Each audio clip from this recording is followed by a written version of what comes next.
একজন হলো রমিজ, আরেকজন উঠেছে হের বাপে হের বাপে কি করে তোমরা দিনের বেলা উঠু চালা, রাত্রে বেলা আছে এই গ্রুপে লাগাইছি।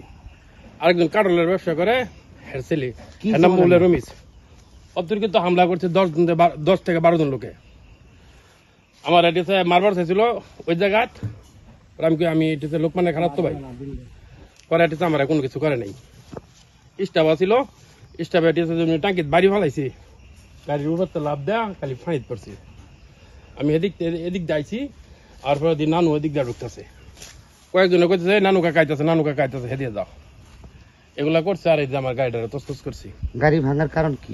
গাড়ির ভাঙার কারণ হলো যে পর্যটকের সাথে তাদের শত্রুতা। আমি কি শত্রুতা? তারা কি পার্টনার ছিল? তারা পার্টনার ছিল নাকি তা বলতে পারতাম না, তা পর্যটকের মালিকে বলতে বলবো। আমি তো মনে করেন ভাড়া চালাইটি আছে, পর্যটক ভাড়া হয়েছে, এটি আছে টিপ মারবার জন্য আইছি। হাতে হকি স্টিক ছিল এবং দারুণ উঠেছে দাও ছিল। 10 থেকে 12 জন আছে, 2-3 জন উঠেছে, একটু উঠেছে মোটা ছোটা উঠেছে, হালকা পাতলা উঁচা লম্বা, আর একটি সাইজ ছোট ছোট পোলাপান। হাতে কি ছিল? এটা ভাঙচুর করছে তারা, রান্দাও একটা লয়ে এসে বড় বড় কোপা ছুরি ইত্যাদি নিয়ে তারা আক্রমণ করছে। তারপরে পারভেজ, আলাল, কামাল, এডি সহ তারা আক্রমণ করার কারণ? তারা আক্রমণ করার এটা বলতে পারি না, তারা কি জন্য আক্রমণ করছে তা বলতে পারি না। কিন্তু তাদেরকে আমি জন আসলে আমার বলতেছে তুমি বেশি বাইরে গেছো, আমার বলতেছে বেশি বাইরে গেছি। আর আমি আসার পরে তার কাছে হ্যাঁ সাদা খাইছে তো বারবার। এরা বড়ি বেছে, এরা নিশা বেছে, সব সময় মাদক বেছে, এরা বারবারই এরকম করতেছে বিভিন্ন পদের। ওই যে ওই পদের সেদিনকে ভাঙছে। কি চান এখন আপনারা? এই বিষয় বিচার চাই, আমাদের সুখ বিচার চাই, তদন্ত সাপেক্ষে বিচার চাই। আপনাদের যে একটা গাড়ি ভাঙলো, হ্যাঁ গাড়ি ভাঙছে, আর অন্য জিনিস ভাঙছে, ঘর ভাঙছে, এটা বিচার চাই।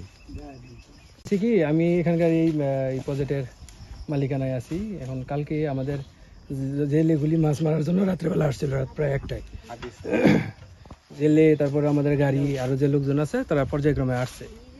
আসার পরে উপস্থিত আমিও মুহূর্তে ছিলাম, থাকলেও যখন জেলেদের বিভিন্ন কারণে বিভিন্ন সাইড থেকে মানে হুমকি দিছে, হুমকি দেওয়ার কারণে মনে করেন ওরা ভয় পেয়ে গেছে। ভয় পেয়ে পিল্লে মাছ রাত্রেবেলা মারে নাই, আমরা মাছ মারবো না। কি কারণে মারবো না? যে আমগরে বাহির থেকে এরকম কয়েকজন হুমকি দিছে, যাদের ভয়ে আমরা নামতে চাইতেছি না। তারাটা হুমকিটা আসলে কেন দেয় আপনার কাছে? কোনো কিছু হুমকি নিশ্চয়ই অর্থনীতি, কোনো মানে চাঁদাবাজি বা এই জাতীয় কোনো তাদের ধ্যান ধারণা আছে, টাকা পয়সা চায়।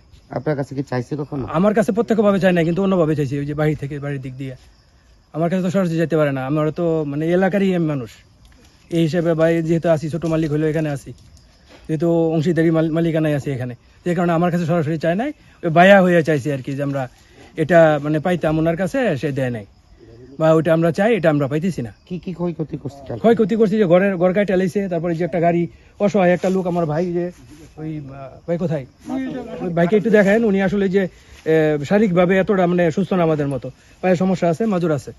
তারপরে উনি কষ্ট করে এই গাড়ি চালাই, হয়তো জীবিকা নির্বাহ করে। এই গাড়িটা একদম মানে কি অবস্থা করছে, এটা আপনার একটু দেখাই দিবেন। আর আমি প্রশাসনের দৃষ্টি আকর্ষণ করবো এই বলে, যে এই আমার অসুস্থ ভাইয়ের এই গাড়িটা এইভাবে হেনস্থা করছে বা গাড়িটা ভাঙচুর করছে, উনি যেভাবে জীবিকা নির্বাহ করতো বা এই সংসার চালাইতো, এখন কিভাবে চালাবে? নিশ্চয়ই প্রশাসন এই বিষয়ে দৃষ্টি আকর্ষণ করবো। আর প্রশাসন, আমি আশা করবো যে ওনারা ওদের সর্বোচ্চ শাস্তি